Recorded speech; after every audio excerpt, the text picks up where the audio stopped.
নমস্কার, তোমাদের সকলের প্রিয় পাঠশালায় আরো একটি নতুন ক্লাস নিয়ে হাজির হলাম তোমাদের সামনে। আজকেও তোমাদের সাথে আলোচনা করব দ্বিতীয় পর্যায়ক্রমিক মূল্যায়ন 2025-এর গ্রামাটিক কোয়েশ্চেন ব্যাংক 2026-এর গণিতের প্রথম স্কুলটির প্রশ্নোত্তর। আমি আজকে ক্লাসটি শুরু করে দিচ্ছি, সকলে মন দিয়ে দেখে নাও।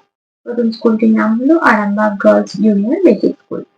তোমাদের সেকেন্ড ইউনিট টেস্ট হবে 30 নম্বরের এবং সময় থাকবে 1 ঘন্টা। একের প্রশ্নটি বলেছে নিচের শূন্যস্থানে সঠিক উত্তর বসাও। ক 3 থেকে 3 নিলে বাকি থাকে ড্যাশ। 3 থেকে যদি 3 নিয়ে নাও কত থাকবে? কিছুই থাকবে না, তাহলে কি হয়ে যাবে? 0। খ 12 ও 19 এর মধ্যে বড় সংখ্যাটি হলো 12 ও 19 এর মধ্যে বড় সংখ্যাটি হলো 19। গ 29 ও 31 এর মাঝের সংখ্যাটি। 29 আর 31 মাঝে হয়ে যাবে 30। 29 30 তারপর 31, তাহলে মাঝের সংখ্যাটি হয়ে যাবে 30। দুই প্রশ্নটি আছে কথায় লেখো। ক 3 + 2 32। ব তয় রাখলা হর্ষই তালব্য স। খ 2 × 5 25। পয় চন্দ্রবিন্দু চয় হর্ষই তালব্য স। তিনের প্রশ্নটি আছে সংখ্যায় লেখো। ক 2 10 9। 2 10 9 29। খ 3 10 5। 3 10 5 35। চারের প্রশ্নটি আছে বড় থেকে ছোট সাজাও। 15 9 11 20। এই চারটি সংখ্যার মধ্যে সব থেকে বড় 20, তারপর 15, তারপর 11, তারপর 9। ক্ষয় প্রশ্নটি আছে 12 8 25 21। এই চারটি সংখ্যার মধ্যে সব থেকে বড় 25, তারপর 21, তারপর 12, তারপর 8। পাঁচের প্রশ্নটি বলেছি ছোট থেকে বড় সাজাও। ক 7 9 11 3। সব থেকে ছোট 3, তারপর 7, তারপর 9, তারপর 11। ক্ষয় প্রশ্নটি আছে 6 16 10 8। এই চারটি সংখ্যার মধ্যে সব থেকে ছোট 6, তারপর 8, তারপর 10, তারপর 16। ছয়ের প্রশ্নটি আছে বাম দিক ও ডান দিক মিলাও। বাম দিক আর ডান দিক।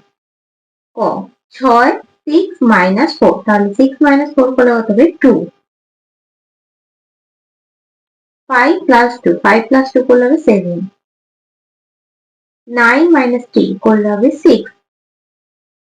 7 + 3 করলে হবে 10। সাথে প্রশ্নটি বলেছি খোপের ভিতর ঠিকঠাক গ্রেটার দেন বা লেস দেন চিহ্ন বসানো, মানে বড় বা ছোট। ক 2 আর 5। এই দুটি সংখ্যার মধ্যে বড় সংখ্যা 5 থাকে, এদিকে হামক হয়ে যাবে। খ 8 আর 5। এই দুটি সংখ্যার মধ্যে 8টা বড়, তাই এদিকে হামক হয়ে যাবে। 5 আর 8। 8টা বড়, 4 আর 6। 8 বড়। আগের প্রশ্নটি আছে বারকোড দেখে সংখ্যার মাধ্যমে পাশাপাশি যোগ করো। 1 2 3। এখানে 3 লিখে দেবো। যোগ 1 2 যোগ 1 2 3 4 সমান 1 2 3 4 5 যোগ 1 2 3 4। তাহলে 5 আর 4 কত হবে? 9। 1 2 3 4 5 6 7 আর 9। পরবর্তী পৃষ্ঠায় কি কি প্রশ্ন দেওয়া আছে দেখে নেওয়া যাক। 9 প্রশ্নটি বলেছে নিচের সমস্যাটি সমাধান করুন। ক তীরে ছেলে মেয়ে 6 জন, নৌকায় ছেলে মেয়ে 4 জন, মোট ছেলে মেয়ে 6 যোগ 4 সমান 6 4 10 জন। 7 আর 9 10। ক্ষয় প্রশ্নটি আছে গাছে 9টি পাখি ছিল, 3টি পাখি উড়ে গেল। এখন গাছে কটি পাখি আছে? 9টি পাখি ছিল, 3টি উড়ে গেছে। বিয়োগ করতে হবে। 9 থেকে 3 বাদ দিলে কত যাবে? 6। 3 পর 4 5 6 7 8 9। তাহলে আজকের ক্লাসটি এখানে শেষ করছি। খুব তাড়াতাড়ি আরো একটি নতুন ক্লাস নিয়ে আসবো তোমাদের সামনে। যদি তোমাদের আজকের ক্লাসটি ভালো লেগে থাকে তাহলে অবশ্যই লাইক কমেন্ট সাবস্ক্রাইব এবং শেয়ার করতে ভুলবে না। সকলে সুস্থ থাকবে, স্বাভাবিক থাকবে। সকলকে অসংখ্য ধন্যবাদ জানাই।